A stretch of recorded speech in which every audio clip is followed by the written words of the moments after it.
20 நாள் ஆகுது, 25 நாள் ஆகுது. அவங்க செயல்பாடு நான் பல ஏதாவது இந்த புதிய அரசாங்கம் ஆட்சிக்கு வந்த உடனே 24 மணி நேரத்துக்குள்ளே வந்து பாத்தீங்கன்னா ஒரு ஒரு ஒரு ஒரு ஒரு ஒரு ஒரு புரோபகேண்டா போயிட்டு இருக்கு. ஏன்னா நாளொரு பொழுதும் குற்றங்கள் நடக்குது, கொலை நடக்குது, அது நடக்குது அப்படின்னு சொல்லிட்டு இந்த ஆட்சி என்ன பண்றாங்க செய்யறாங்கன்னு சொல்லிட்டு பார்க்கும்போது பல்வேறு விஷயங்கள்ல வந்து ஒரு குற்றச்சாட்டுகள் அந்த ஆட்சியத்து மேல வைக்கிறாங்க. நாங்க இனி நாங்க திமுக கூட்டணியில தான் இருக்கிறோம். அதுல எந்த மாற்றமும் கிடையாது. இன்னைக்கு வரைக்கும் எந்த மாற்றமும் கிடையாது.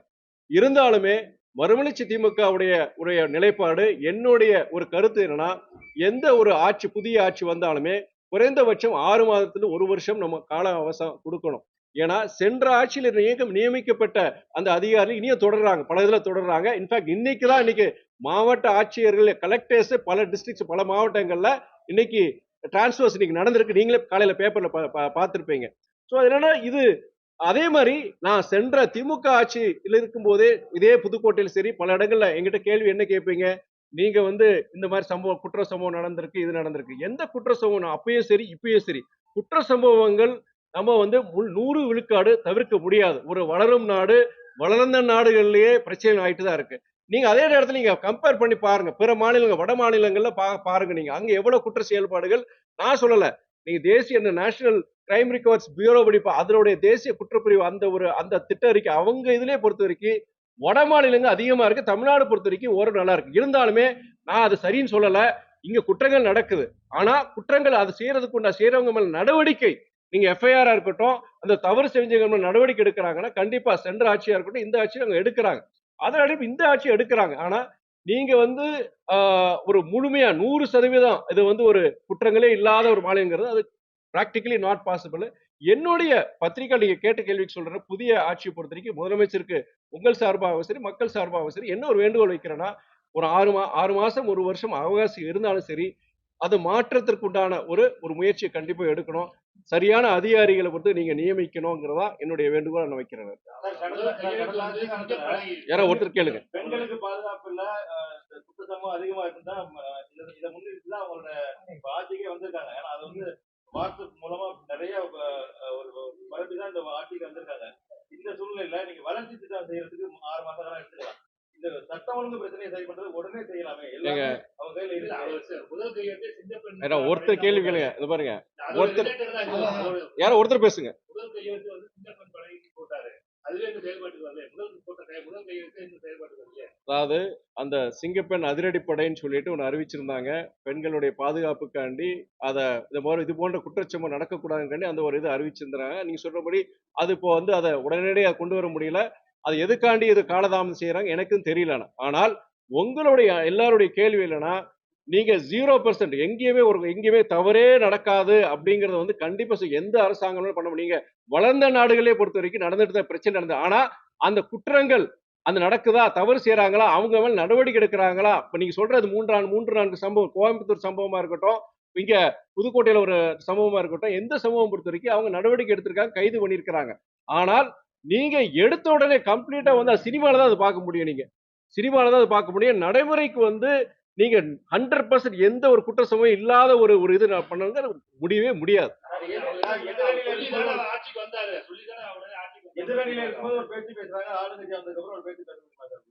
யாரும் பாருங்க, ஆட்சிக்கு வந்து 1 மாசம் கூட ஆகல.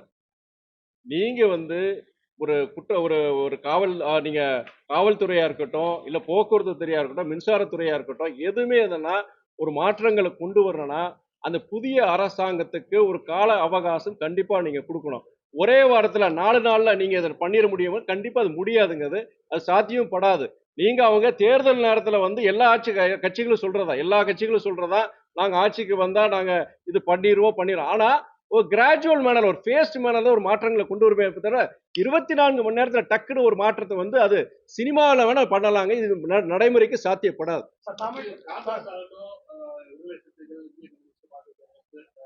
எல்லாருமே வந்து திமுக வெற்றி பெற்றாங்க, அவங்க கூட தான் இருந்தாங்க. திடீர்னு அவங்க வந்து ஈவன் காங்கிரஸ் வந்து தேசிய சொல்லிட்டு போகலாம் அப்படின்றது எஸ்எஸ்சிஎம்ஏ வந்து வச்சிருந்தாரு.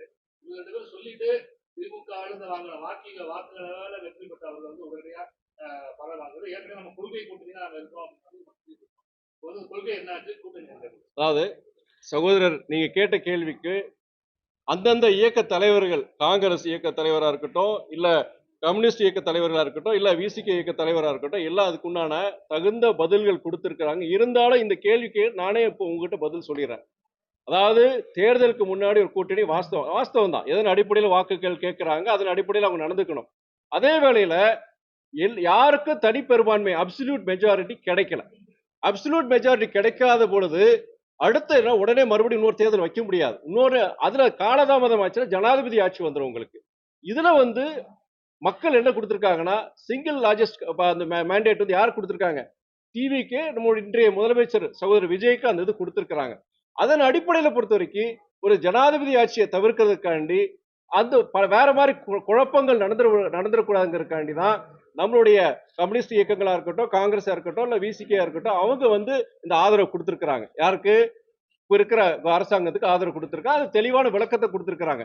நீங்க அப்போ அவங்க வாங்கின ஓட்டு வந்து பொறுத்த வரைக்கும் இந்த இந்த கூட்டணியின் அடிப்படையில் இவர் தானே முதலமைச்சர் சொல்லி நாங்க வாக்குகள் கேட்டோம், இவ எப்படி மாத்தி சொல்லலாம்னு சொல்றாங்க. கடந்த காலங்கள் என்ன நடந்தது? நீங்க மூத்த பத்திரிகைகள் நீங்க இருக்கிறீங்க சகோதரர், பல பேர் இருக்கிறீங்க. 2006 என்ன நடந்தது? இதுக்கு முன்னாடி சென்ற முறை அதிமுக இருக்கட்டும், திமுக இருக்கட்டும், அவங்களுக்கு அந்த மெஜாரிட்டி கிடைக்கலங்கிற போது சில யுக்திகளை கையாளுறாங்க. சரி, அது சரியா தவறாங்கிற நீங்க அவங்க கிட்ட தான் கேட்கணும். ஆனால் இப்போ வந்து அந்த புதிய அரசாங்கத்துல கூட்டணி சேர்ந்த இந்த இயக்கங்கள் காங்கிரஸா இருக்கட்டும், விசிகே இருக்கட்டும், கம்யூனிஸ்டா இருக்கட்டும், அவங்க வந்து காரணம் சொல்லியிருக்கிறாங்க. நாங்க ஜனாதிபதி ஆட்சி வந்துடக்கூடாது, வேற போன்ற சில குழப்பங்கள் வந்துடக்கூடாது. அதன் காரணமாக நாங்கள் ஒரு கண்டிஷனல் சப்போர்ட், அன்கண்டிஷனல் கிடையாது, கண்டிஷனல் சப்போர்ட் நாங்க வந்து இந்த புதிய தாவேக்காக நான் கொடுக்குறேன்னு தெளிவா சொல்லியிருக்கிறாங்க.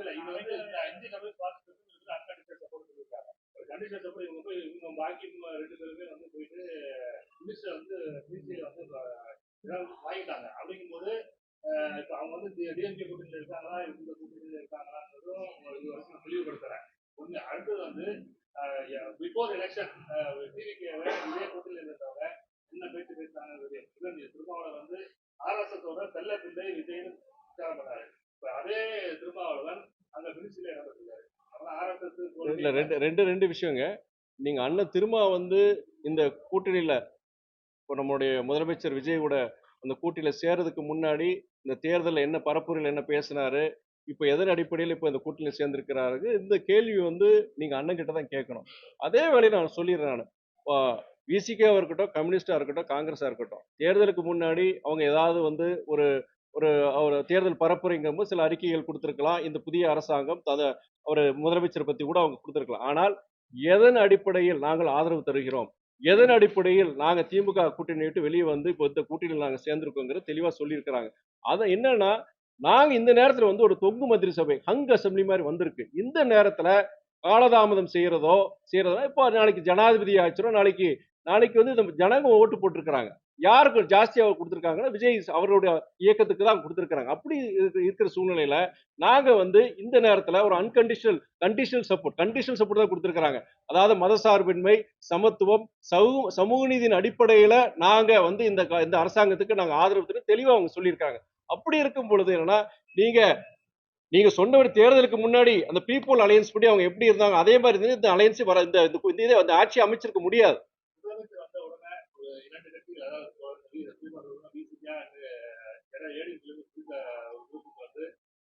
சிஎம் வரும்போது முதல்ல சோஃபா போடுது, அடுத்தது சிஎம் வராது. உங்களுக்கும் வந்து உங்க ஆபீஸுக்கும் வந்து வந்தாரு சோஃபா எதுவும் வந்து சோஃபா இல்லாம வேற எதுவும் வந்துச்சா? என்ன ஆயிடுச்சு? அதே பொறுக்கல, கேட்ட கேள்வி அதே பொறுக்கல உங்களுக்கு.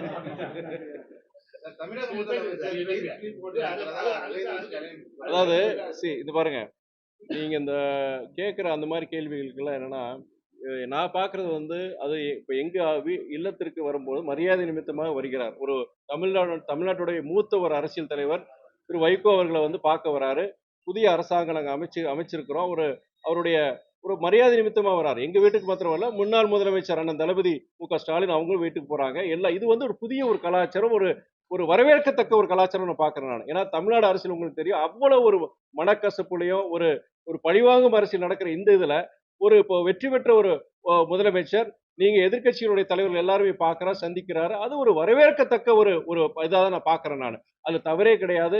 இதுல வந்து எங்க ஒரு இடத்துல வந்து அந்த ஆபீஸ் பொறுத்திருக்கு அந்த நேரத்தில் சோபா வந்திருக்கலாம், இல்ல இருக்கிற அந்த அந்த பிறனா ஒரு ஒரு சரியான வந்து வரவேற்பறைகள் ஏதாவது இல்லாமல் இருந்திருக்கலாம். அது வசதிக்கான போட்டிருக்கலாம். அதை போய் நீங்க ஒரு பெரிய ஒரு இது கான்ட்ரவர்சியை கொண்டு போய் எனக்கு புரியல. எனக்கு இப்போ எங்க வீட்டுக்கு வரும்போது ஒண்ணு நீங்களே பாத்தீங்களா, எல்லா எத்தனை கேமராமேன் இருந்தீங்க, வந்தாரு, பார்த்தாரு, தலைவர்கிட்ட அவங்க வாழ்த்து பெற்றாரு, நல்லா போன சிரிச்சுட்டு போனாரு. சார் மதிமுக வந்து உங்க எண்ணத்துல நின்று இருந்தா இந்த மாதிரி ஒரு இதே டைம்ல இருக்கீங்களா சார் இப்ப இருக்கிற அதாவது நாங்க எங்க சின்னத்தில் நின்றிருந்தாலுமே கூட அதுல வந்து என்னன்னா எங்களுடைய நிலைப்பாடு பொறுத்த வரைக்கும் அந்த திமுக கூட்டணியில் நாங்க இருந்தோம், இன்னைக்கு நாங்க தொடர்றோம்.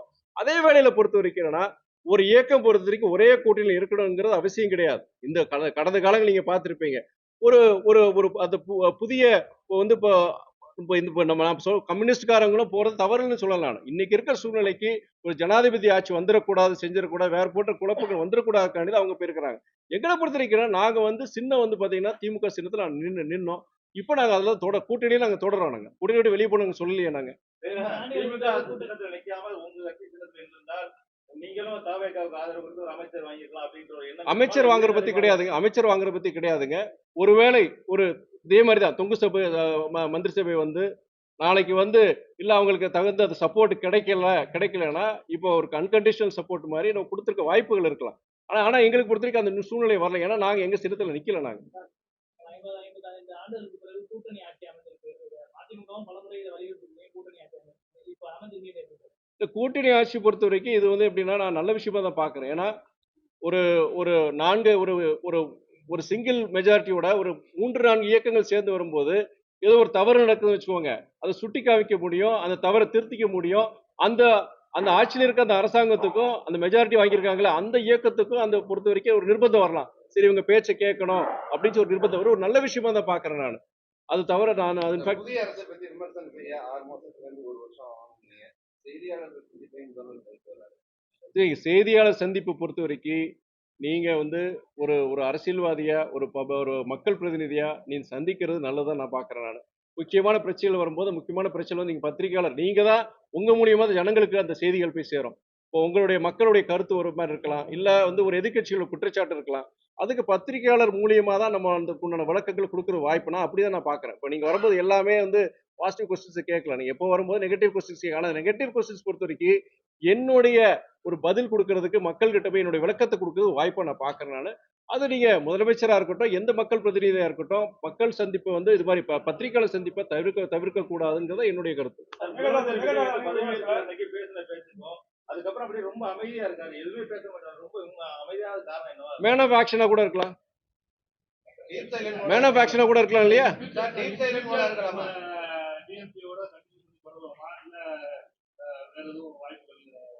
வேற என்ன வாய்ப்புகள்? அதாவது அரசியல் இயக்கங்கிறது ஒரு மறுமலர்ச்சி திமுகங்கிறது நாங்க ஒரு அரசியல் இயக்கம். எங்களுடைய நிலைப்பாடு பொறுத்த வரைக்கும் நீங்க மக்கள் நினைக்கிறாங்க இப்ப அரசாங்கம் எப்படி செயல்படுது, எங்களுடைய இயக்க நிர்வாகிகள் அவங்களுடைய மனநிலைமை இதெல்லாம் வச்சு நான் ஒரு முடிவு எடுக்க முடியும். இது ஒரு டெமோக்ராட்டிக் பார்ட்டி. அப்படி இருக்கும்போது எங்களுடைய பொதுக்குழு என்ன பொதுக்குழு நாங்க கூட்டியிருக்கோம். நாங்க பொதுக்குழு கூட்டி நாளைக்கு இந்த எங்களுடைய இயக்க நிர்வாகிகள் என்ன நினைக்கிறாங்க, இந்த கூட்டணியில நம்ம தொடரணுமா அப்படி இல்ல வேற ஏதாவது முடிவு எடுக்கணுமாங்கிறது இயக்க முடிவெடுக்கும். இது தனிப்பட்ட நானோ சரி இல்ல எங்களுடைய தலைவர் பொதுச்செயலர் தலைவர் வைகோவோ சரி இது முடிவெடுக்க முடியாது. எந்த ஒரு ஜனநாயகத்தை சார்ந்த எந்த ஒரு இயக்கமா இருந்தாலும் சரி. இப்போ நீங்க பொது உடைமை இயக்கம் அதுதானே ஒரு முடிவெடுக்கிறது கிட்டத்தட்ட 1 வாரம் ஆக்குறாங்க. காரணம் வந்து பாத்தீங்கன்னா ஒரு டெமோக்ராட்டிக் ப்ராசஸ். அதனால இந்த கூட்டணி இருப்பீங்களா இல்ல நாளைக்கு போயிருவீங்களாங்கிறது நம்ம எப்படி சொல்ல முடியும்? நான் இது நான் தனி உணர்வு அது முடிவு எடுக்க முடியாது.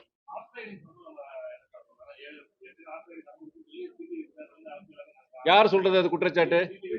இன்னொரு தடவை சொல்லுங்க, யார் அது குற்றச்சாட்டு வைக்கிறாங்க? டிடிவி இல்ல அண்ணன் தினகரன் வந்து ஹார்ஸ் ட்ரேடிங் பத்தி பேசுறாரா? நான் உங்ககிட்ட கேக்குறேன், அண்ணன் தினகரன் வந்து குதிரை பேரம் பத்தி பேசுறாரா? அந்த கேள்வியில அந்த பதில் இருக்கு. போக அடுத்த கொஸ்டின்.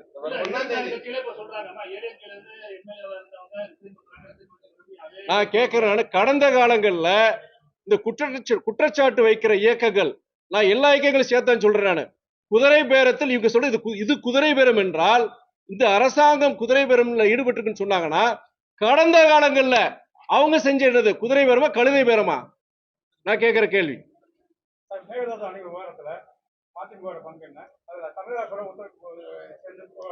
மேகதாது அணை பொறுத்த வரைக்கும் கர்நாடகா அரசு அவருடைய அவங்க அவங்க அவங்க அவங்க செய்யறதும் அவங்க சொல்றதும் அபத்தமானது. உச்சநீதிமன்ற தீர்ப்புக்கு சரி, அந்த நம்முடைய காவேரி அந்த நதிநீர் ஆணையம் அவங்களுடைய அந்த எடுத்த முடிவுக்கும் எதிரானதை நான் சொல்லுவேன். நான் தெளிவா சொல்லியிருக்கிறாங்க, ஒரு வருஷத்துக்கு 177 டிஎம்சி வந்து தமிழ்நாடு கொடுக்கணும்னு சொல்லியிருக்கிறாங்க. அது அவங்க கர்நாடக அரசு கொடுக்கறது கிடையாது. இப்போ அந்த மேகதாது காவிரியை குறுக்க மேகதாது அணையை கட்டினாங்கன்னா தமிழ்நாட்டுக்கு வர வேண்டிய அந்த 177 டிஎம்சி கண்டிப்பா வர போறது கிடையாது. அது வந்து என்னன்னா உச்சநீதிமன்ற தீர்ப்புக்கு எதிரான ஒரு செயல்பாடு. இப்போ அவங்க என்னன்னா சுப்ரீம் கோர்ட் உச்சநீதிமன்றம் என்ன சொல்லியிருக்காங்கன்னா, நாங்க வந்து அந்த டிபிஆர் அந்த விரிவான அந்த திட்ட அறிக்கை அதை நீங்க தயார் பண்ணலாம்னு சொல்லியிருக்காங்க. ஆனா உச்சநீதிமன்றம் பொறுத்த வரைக்கும் நீங்க மேகதாது அணையை நீங்க கட்டிக்கலாங்கிறத ஒன்னும் சொல்லலாம். ஆனால் கர்நாடக அரசு அங்க இருக்கிற காங்கிரஸ் அரசாங்கம் பொறுத்த வரைக்கும் என்ன சொல்றாங்கன்னா, உச்சநீதிமன்ற தீர்ப்பு கொடுத்துருச்சு, நாங்க வரவேற்கணும்னு சொல்றாங்க. வரவேற்பு எதுக்கு? அந்த விரிவான திட்ட அறிக்கைக்கு இனிமே அவங்க ப்ரொபோசல் கொடுப்பாங்க, ஒன்றிய அரசு முடிவு எடுக்கணும். நம்முடைய முதலமைச்சரும் சரி, இங்க இருக்கிற எதிர்கட்சிகள், நம்முடைய முன்னாள் முதலமைச்சர் அண்ணன் தளபதி உட்பட நாம எல்லாருமே என்ன சொல்றோம்னா, மேகதாது அணை கட்டக்கூடாது. ஒன்றிய அரசு கர்நாடக அரசுடைய இந்த முயற்சியை வந்து முறியடிக்கணும். இது வந்து உச்சநீதிமன்றத்துக்கு தீர்ப்புக்கு எதிரானது, தமிழ்நாடு மக்களுக்கு எதிரான ஒரு நிலைப்பாடை வந்து இன்னைக்கு கர்நாடக அரசு எடுத்து அது கண்டிப்பா வந்து அது வந்து அநீதியான ஒரு விஷயம் சொல்லி எல்லாருமே சொல்லியிருக்கிறாங்க. நாங்களும் அந்த நிலைப்பாடு தான் இருக்கிறோம்.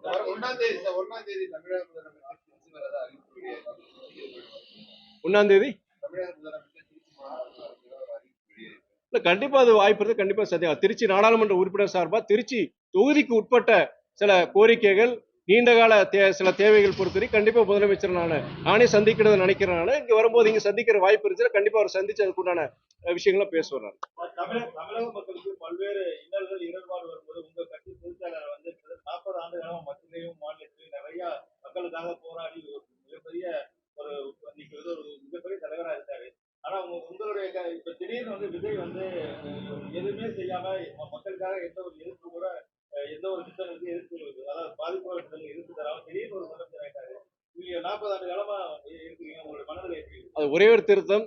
பத்திரிகை தோழர் பொறுத்த வரைக்கும் 40 ஆண்டுகள் கிடையாது. தலைவருடைய பொது வாழ்க்கை 62 ஆண்டு காலம், 63 ஆண்டுகள் நீங்க வச்சுக்கலாம் கணக்கு. நீங்க தமிழ்நாடுடைய வாழ்வாதார பிரச்சனைகளுக்கு அவர் கிட்டத்தட்ட 5.5 வருடங்கள் சிறையில் போயிருக்கிறாரு. கிட்டத்தட்ட 6000 நடைபயணங்கள் போயிருக்கிறாரு. சமீபத்தில் 83 வயசுல இருதயத்துல பேஸ்மேக்கரை வச்சுட்டு நடைபயணம் போனாரு. ஆனா வந்து அவருடைய இது பொறுத்த வரைக்கும் நம்மள வந்து நம்ம தேர்தல் அரசியல வெற்றி பெறணும், அதை வச்சுதான் மக்கள் நம்மளை மதிப்பிடுறாங்க, அந்த இதெல்லாம் கிடையாது. அவருடைய கடமையை செஞ்சிருக்கிறார். ஆனா நீங்க கேட்கிற கேள்வி இருக்கு பாத்தீங்களா, ஒரு 60 வருஷம் நல்லகண்ணையா எடுத்துக்கலாம். எந்த ஒரு தேர்தல் ஜெயிச்சிருக்கிறாரா? அவரும் ஒரு விடுதலை போராட்ட வீரர். ஐயா நல்லகண்ணு ஒரு விடுதலை போராட்ட வீரர். கிட்டத்தட்ட 8 வருஷத்துக்கு மேல சிறைக்கு போயிருக்கிறார். நாடு விடுதலை கிடைச்ச பிறகு பல வருஷங்கள் சிறைக்கு போயிருக்கிறார். அவ்வளவு ஒரு அப்பழுக்கற்ற மனிதர். இன்னைக்கு நான்லாம் ஒரு வாழும் காந்தியை தான் பார்த்தேன். நம்ம காந்தியை பார்க்கல, பல பேரை பார்க்கல. நான் நேரடியா ஒரு வாழும் காந்தியை பார்த்தேன், ஐயா நல்லகண்ணு பார்ப்பேன். அவர் கிட்டத்தட்ட சட்டமன்ற தேர்தலில் நின்றுக்கிறாரு, நாடாளுமன்ற தேர்தல் நின்றுருக்காரு. ஏதாவது ஒரு தேர்தல் ஜனங்க ஜெயிக்க வச்சாங்களா? இந்த கேள்வி நீங்க ஜனங்கிட்ட கேட்கணும். நீங்க ஐயா தலைவர் வைகோ மாத்திரம் கிடையாது, ஐயா நல்லகண்ணு இது போன்ற எத்தனோ பேர் தேர்தல் அரசியலுக்கு அப்பாற்பட்டு இந்த தமிழ்நாட்டு மக்களுக்காண்டி அவங்க தொண்டாற்றி இருக்காங்க, வேலை பார்த்திருக்காங்க, செஞ்சிருக்காங்க. ஆனா அவங்க தேர்தல் வெற்றி தோல்வி பத்தி அவங்க கவலைப்படல. ஆனா இந்த ஒரு இது பொறுத்த வரைக்கும் நீங்க சகோதரர் விஜயை பொறுத்த வரைக்கும் கேட்ட கேள்வி வந்து ஜனங்கிட்ட கேட்கலாம். அதே வேளையில நீங்க சினிமா எல்லாம் விட்டுருங்க. இந்த தேர்தல் சாதி, மதம், பணம் இதெல்லாம் கடந்து அவர் ஜெயிச்சிருக்காருங்க. அவரு இந்த அரசாங்கம் ஆட்சிக்கு வந்திருக்கு, அதுல பாராட்டுறான். நான் திமுக கூட்டணி இருந்தாலும் சரி, நாங்க தொடர்ந்தாலும் சரி, இதனை வரவேற்க நான் சொல்றேன். ஜாதி மதங்கள் பணத்தை கடந்து இந்த ஒரு அரசாங்கம் வந்திருக்கு, அந்த கட்சி வெற்றி பெற்றிருக்கு. அது பொறுத்த வரைக்கும் தமிழ்நாட்டில் பொறுத்த வரைக்கும் இனி ஜனநாயக சாகல. தமிழ்நாட்டுக்கு ஒரு எதிர்காலம் இருக்கு. ஏன்னா நம்ம நினைச்சிட்டு இருந்தோம் இல்லையா, ஒரு எம்எல்ஏ ஆன இத்தனை கோடி செலவு பண்ணும், எம்பி ஆன இத்தனை கோடி செலவு பண்ணும் அப்படின்னு சொல்லும் போது ஒரு புதிய ஒரு நம்பிக்கையை உருவாக்கி இருக்கு இந்த தேர்தல். நான் சகோதரர் விஜயன் மாத்திரம் சொல்லல, நான் தாவேக்கன் மாத்திரம் சொல்லல. இந்த தேர்தல் வெற்றியை பொறுத்து தமிழ்நாட்டுக்கு உண்டான வெற்றியை நான் பார்க்கணும். அது திமுக, மதிமுக, காங்கிரஸ், அதிமுக, புதிய இயக்கங்கள் ஒரு லெவல் பிளேயிங் ஃபீல்ட் இன்னைக்கு உருவாக்கி இருக்கு. அது நீங்க மக்கள் இன்னைக்கு பல பேர் திமுக இருக்கிறவங்க சரி, எல்லா இயக்கங்களும் இதை வரவேற்கிறாங்க. ஜாதி மதம் பணத்தை கடந்து இங்க ஒருத்தர் ஜெயிக்கலாம். எளியோர் சாதாரண ஆட்டோக்காரங்க ஜெயிச்சு நீங்க எம்எல்ஏ ஆயிருக்காங்க, தண்ணி கேன் போடுறவங்க ஜெயிச்சு எம்எல்ஏ ஆயிருக்காங்க. இது எப்ப ஆச்சு? 1967 நினைக்கிறேன். அன்னைக்கு திமுக அன்னைக்கு அண்ணா தலைமையில ஆட்சிக்கு வரும் பொழுது அப்போ இதே மாதிரி தான் நடந்தது. எளியோர்கள் வந்து பல பேர் ஜெயிச்சாங்க அன்னைக்கு. அப்போ காங்கிரஸ் பொறுத்த வரைக்கும் அன்னைக்கு காங்கிரஸ் இயக்கம் பொறுத்த வரைக்கும் அன்னைக்கு அது ஒரு ஜமீன்தார்கள் ஒரு கட்சியா அன்னைக்கு சொல்லிட்டு இருந்தாங்க. யாரும் வந்து எம்எல்ஏவோ இதெல்லாம் ஆக முடியாது, ஒரு பெரிய இந்த மாதிரி நிலச்சுமந்தரா இருந்தா இது மாதிரி இருந்தாலும் வெற்றி பெறலாம். அதெல்லாம் கடந்து ஒரு எளியோர்களின் இயக்கம் அன்னைக்கு திமுக ஜெயிச்சு வந்தது. இன்னைக்கு வந்து வரலாறு இன்னைக்கு திரும்பி இருக்கு. இது வந்து ஒரு புதிய ஒரு ஒரு ஒரு ஒரு நம்பிக்கை உருவாக்கி இருக்கு சொல்ல முடியும். பல்வேறு குற்ற சம்பவங்கள் உள்ளவங்க அமைச்சராக பதவி ஏற்றுட்டாங்க. அது எப்படி பாக்குறீங்க சார்? தமிழகத்துல வந்து 2 டிஎஃப்சி தனியாக தேர்வு வைக்க முடியல, அதனால தனி தரணும் சொல்லி கர்நாடக அரசு குற்றச்சாட்டு இருக்கு. அதனால தடுப்பணை இருக்கின்றதுக்கு நீங்க சிஎம் அறிவிச்சிருக்கீங்க. கண்டிப்பாக நீங்க தடுப்பணையா இருக்கட்டும், இங்க இங்க மேகதாதுல அவங்க அணை கட்ட முயற்சியா இருக்கட்டும், தமிழ்நாட்டுடைய நீராதாரங்களை பாதுகாக்க வேண்டியது நம்முடைய தமிழ்நாடு அரசினுடைய கடமை. அதுவும் இல்லாம நீங்க சொல்ற மாதிரி மழை காலங்கள்ல வந்து இந்த உபரி நீரா வந்து கடல்ல போய் சேர்றது வந்து அது ஒரு அது வந்து அதை தவிர்க்கணும். இது பல வருஷங்களா பல இயற்கை ஆர்வலர் சரி, பல சமூக ஆர்வலர் அவங்க பல பேர் இந்த கோரிக்கை வச்சிருக்கிறாங்க. நீங்க அந்த அதாவது பருவ காலங்கள்ல இந்த மழை பெய்யறது உபரி நீரை பொறுத்தவரை கடல்ல கிடக்காம அங்கங்க வந்து நீர் தேக்கங்களும் சரி அதை உருவாக்கணும்னு சொல்லியிருக்காங்க. அது கண்டிப்பா அது செய்ய வேண்டியது இந்த அரசாங்கம் அதை செய்யணும். ஆனா 50 ஆண்டுகள்ல 2 திராவிட கட்சிகள் சொன்னாங்க. தாவேகா இதை எப்படி பாக்குறீங்க? அதாவது 2 திராவிட கட்சிகளுக்கான வாய்ப்பு இனிமே இல்லையோ? இல்ல நான் தாவேகா வந்து ஒரு திராவிட இயக்கமா தான் நான் பாக்குறேன். நல்லா தெரிஞ்சுக்கோங்க. அவர் பெரியாரை பத்தியும் பேசுறாரு, அண்ணா பத்தியும் பேசுறாரு, பெரியார் அண்ணாவுடைய கொள்கைகளை பத்தி பேசியிருக்கிறாரு. சமூக நீதியின் அடிப்படையில சமத்துவத்தின் அடிப்படையில் இந்த ஆட்சி நடக்கும்னு அவங்க சொல்லியிருக்காங்க. பற்ற அந்த இயக்க நிர்வாகிகள் சொல்லியிருக்கிறாங்க. அதனால தாவேகா வந்து ஒரு திராவிட இயக்கம் இல்லைன்னு நான் சொல்ல முடியாது. அது ஒரு திராவிட இயக்கம் வந்து நான் பாக்குறேன். நானு இன்னொன்னு சொல்லிடுறேன். நானு நீங்க திமுக அதிமுகவுக்கு மாற்றாக ஒரு மதவாத இயக்கம் வர்றதை விட இன்னொரு திராவிட இயக்கம் வந்தது நல்லதுன்னு நான் பாக்குறேன். நான் தாவேகா மந்திரிசபையில பிசிகா சென்றதுக்கு அப்புறம் 2 கட்சிகளுடைய வார்த்தை போது, அதாவது நிர்வாகிகளுக்கு தனிப்பட்ட சுதந்திரம் வரைக்கும் வார்த்தை போது எந்த நிர்வாகிகளோட வார்த்தை போதும் நீங்க அது அண்ணன் திரும்ப வந்து ஒரு நல்ல கருத்து சொல்லியிருக்கிறாரு. இது வரைக்கும் நாங்க திமுக கூட்டணியில தொடர்ந்தனமோ ஏதோ ஒரு சில காரணங்களுக்காண்டி நம்ம இந்த முடிவு எடுத்தனமோ.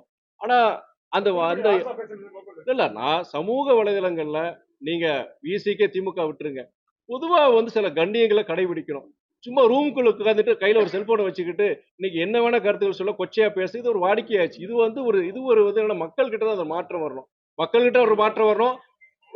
இயக்க தலைவர்கள் அங்க இணையதள அணி மூலியமா ஒரு ஒரு சோசியல் எட்டிகேட், ஒரு சோசியல் மீடியால ஒரு எட்டிகேட் ஃபாலோ பண்ணணும்.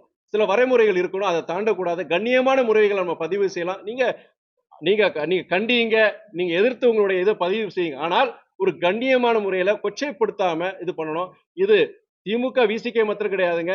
இந்த ஒரு கண்ணியமற்ற முறையில ஒரு கொச்சைப்படுத்தி செஞ்சு சமூக வலைதளங்கள்ல அரசியல் இயக்கங்களை சார்ந்த அந்த தொண்டர்கள் ஈடுபடும் போது அது ரொம்ப வேதனையா இருக்கு. பொதுவாகவே எல்லாரும் அதை தவிர்க்குங்கிறது என்னுடைய ஒரு வேண்டுகோளா இருக்கு.